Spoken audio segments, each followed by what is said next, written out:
This review is of the semi-autobiographical, semi-biographical, semi-fictional book, The Salmon of Doubt, which is primarily by Douglas Adams, but not in an intentional manner.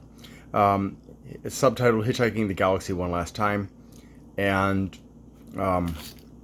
so this book is more of a eulogy for Douglas Adams than anything, I would say, in that it gives you a peek into who Douglas Adams was as a person, both through the testimonials of various people such as Terry Jones, who is a comedic writer himself, whom I've read and enjoyed. And it's also got 3 introductions, which is nearly unprecedented in the literary world. It's also got an editor's note, and then it's got a prologue, and that's the 3rd introduction there. And there is an epilogue as well.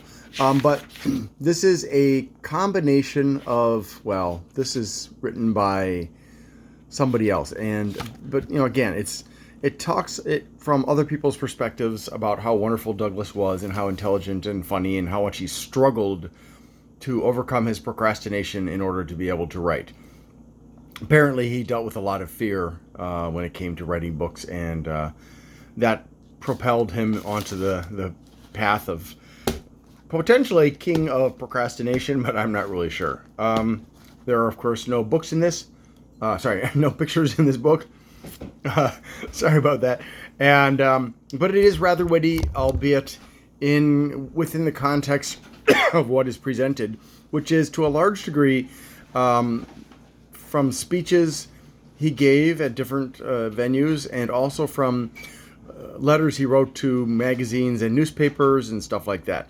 So you get to see kind of an external view of him from himself, although there's some personal stuff, and in more of a personal view from his friends.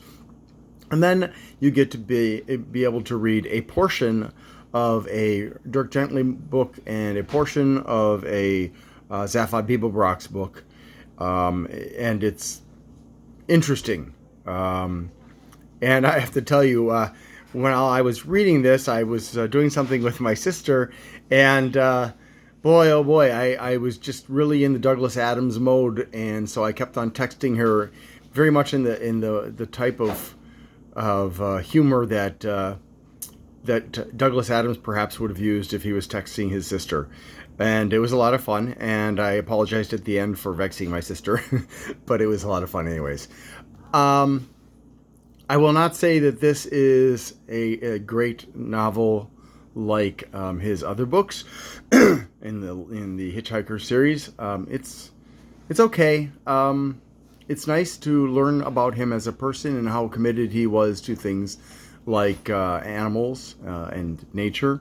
And I would like to find the book that he wrote about nature with somebody else. I forgot the name of it.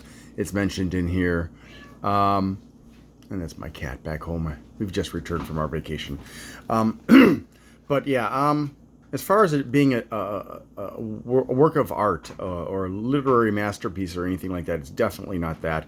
And if you're hoping for something on par with his previous books, this is going to disappoint you. However, if you want to get to know Douglas Adams a bit better, understand him more as a person, I definitely would suggest this book.